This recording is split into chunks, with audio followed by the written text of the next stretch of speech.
What's up, guys? So today I wanted to take a second to talk to you guys and show you guys a new part that I just picked up for my Smith Wesson M&P. This is a part that's been on the market for quite some time, but the newest iteration just came out last month, and the changes, really are improvements, make this thing absolutely top-notch. So anyway, the part that we're going to look at today is the Catalyst by 21st Century Gunfighter. What this is an extended mag release for M&P pistols, and with the changes and everything, this part looks awesome. So first of all, let me give you just a little bit of background. The way this part came about, Stephen Pinot, who's the owner of 21st Century Gunfighter, back in the days, he was looking for an extended mag release for his M&P, and at that time, there was nothing available on the market. Stephen is a go-getter and not the type to just sit around and wait for somebody else to get something done. He needed a part. He wanted the part. He did some background. He did his homework, and he created the part. So anyway, let me take this out of the package and show you guys what it is. So this is the 3rd gen Catalyst.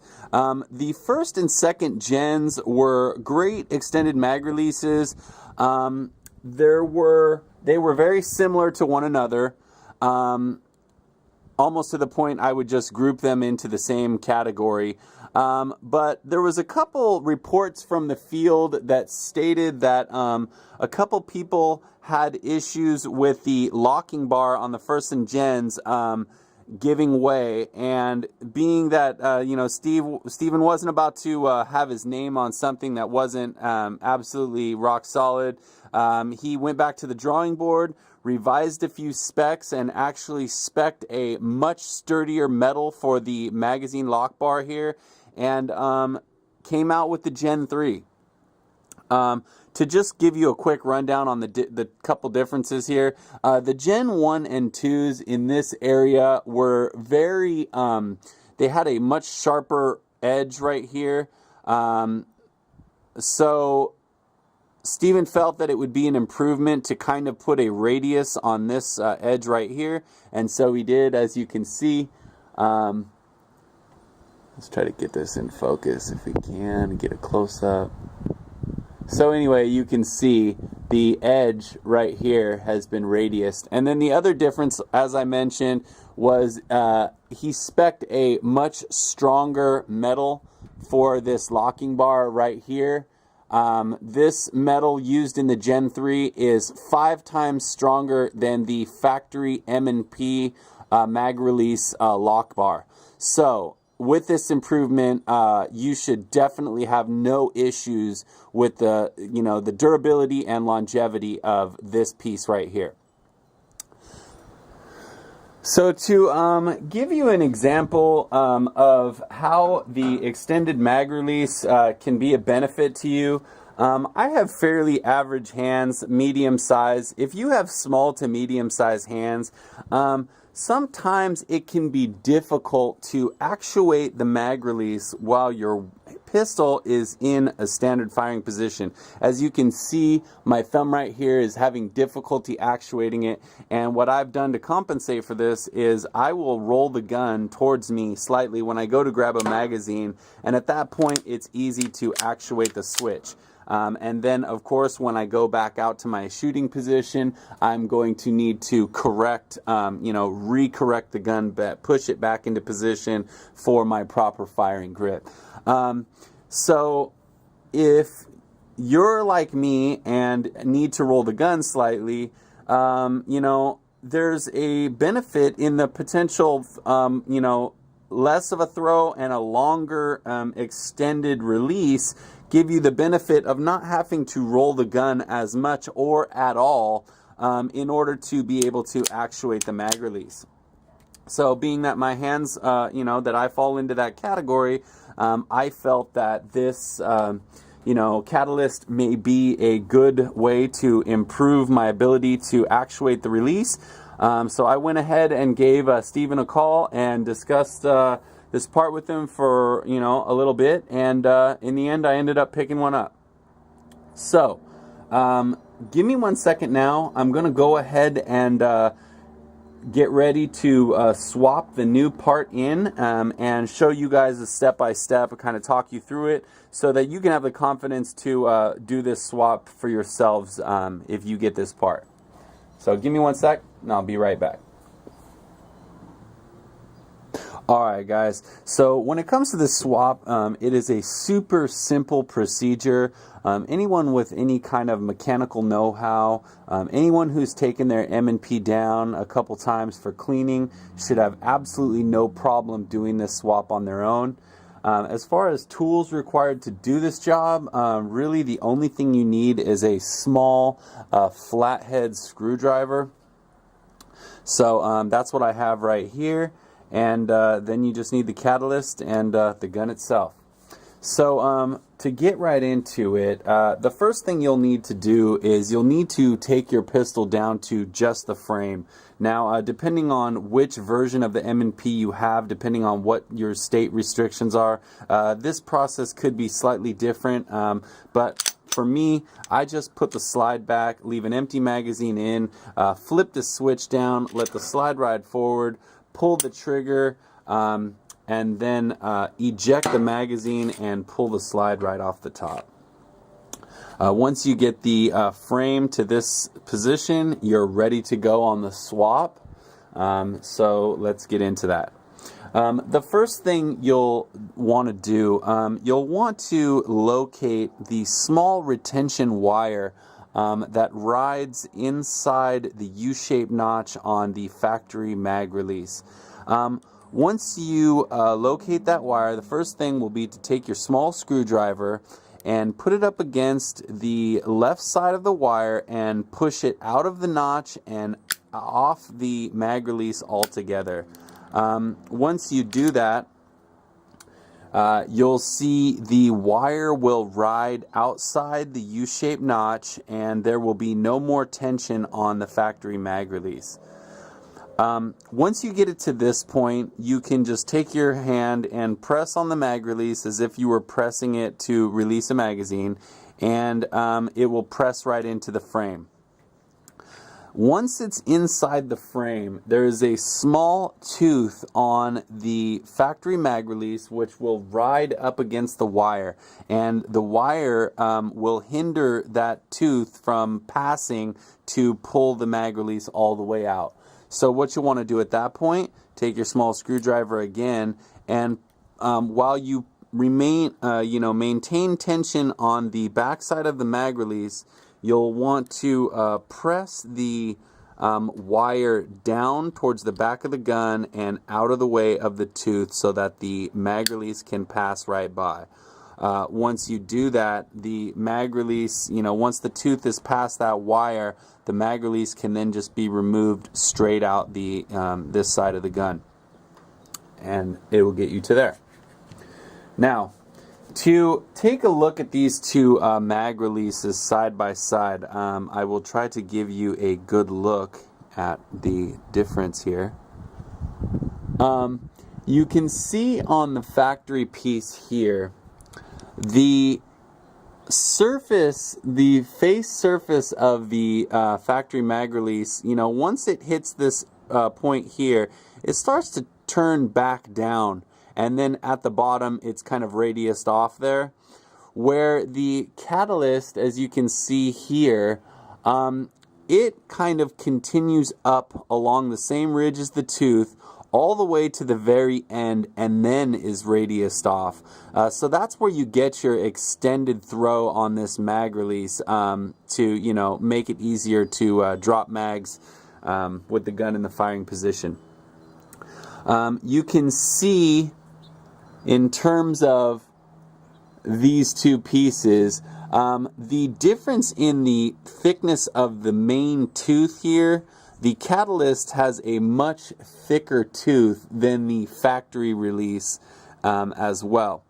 The texturizing on top, the factory piece has kind of stippling similar to the stock grip, and the the catalyst has these two little ridges that really are effective in letting your thumb grip against that when you're pressing forward and down to really catch that and really easily depress that. So that's the difference in the texturizing there. To see them side by side here, you can see the slight difference in the U-notch. The catalyst has a slightly tighter notch there than the factory release, and you can see the slight difference in the locking bars here. The factory lock bar here and the 5 times stronger catalyst locking bar right here. So those are the main differences, to just look at them, side by side. Now I'm going to go ahead and move in the reverse order to put the catalyst back into the frame.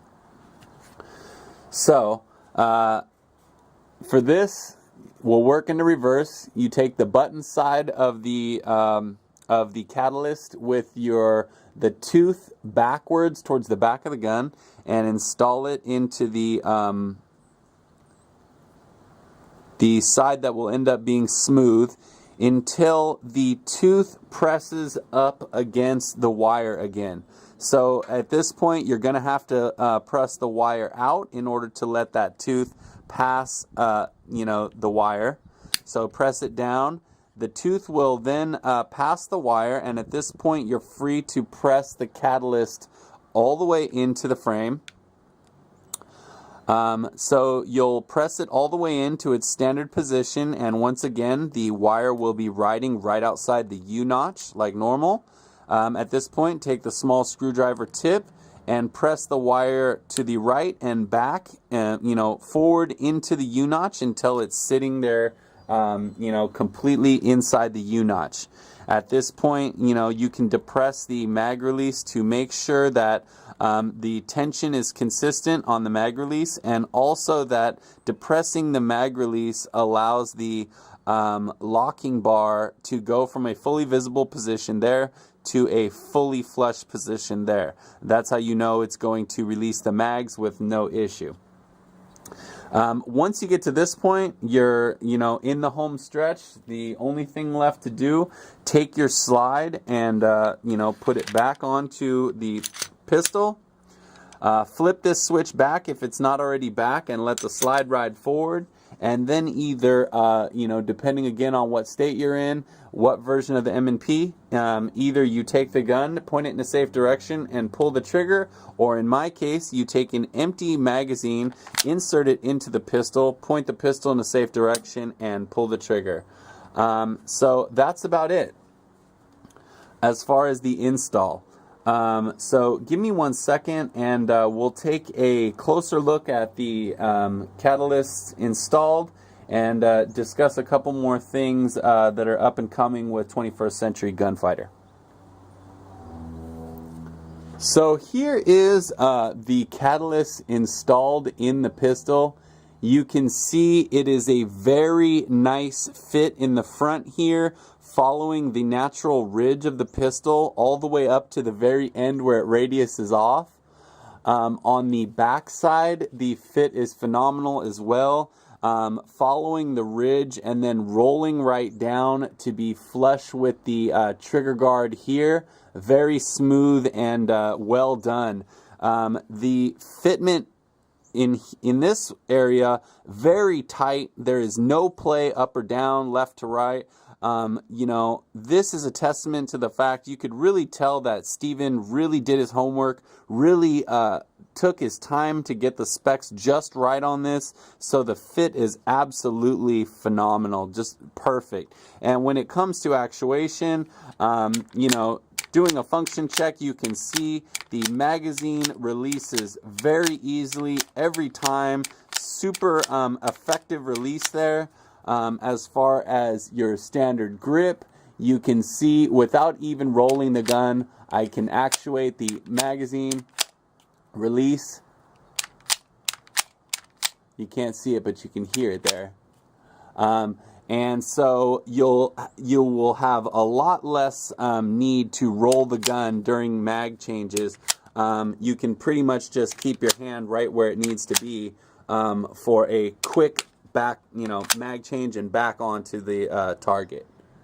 So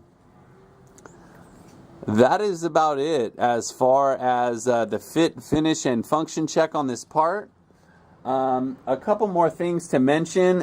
In talking with Steven, he's got a couple upcoming things to watch for. The first of which is another variant of this product called the Mod 1. It is going to be an extended mag release, but it is geared more towards law enforcement or people who carry concealed. When you have the gun in tight confines, there's always the potential that you may accidentally actuate this because it sticks out. From the top you can see it sticks out a little more. And if you're, concealing this in a appendix carry, something like that, you may insert the gun and accidentally depress the magazine release. So the Mod 1 is going to be basically a happy medium between the Gen 3 and the factory release. It'll be somewhere in between these two in terms of, its height, and, it will basically give the user the benefits of an extended mag release, but without such a high level here, such a potential to possibly, release the magazine by accident. In the words of Steven, it's going to be completely Murphy-proof. So it'll definitely be another tool for law enforcement or people who have their gun in tight confines quite often. Other things that he mentioned that will be, to look for, he said that he is working on some new sights for Glocks and M&Ps, so keep an eye out for those. He also said that he was working on a new target, he's designing it specifically to cater to the drills that he runs in his classes. He's also a firearms instructor. But they will be a very effective tool for honing your pistol skills on the range, so definitely something to keep an eye out for. I know if Steven's making it, it's going to be top-notch and definitely something to get your hands on. So keep your eyes peeled for all those items, and, that's about it. If you guys have any questions or comments about the Gen 3 Catalyst or the Mod 1 or any other, things I've mentioned in the video, definitely feel free to leave them below. And definitely stay tuned for more, top-notch videos in the near future. Hope you guys had a great weekend, and, I'll be seeing you soon. Till next time, take it easy.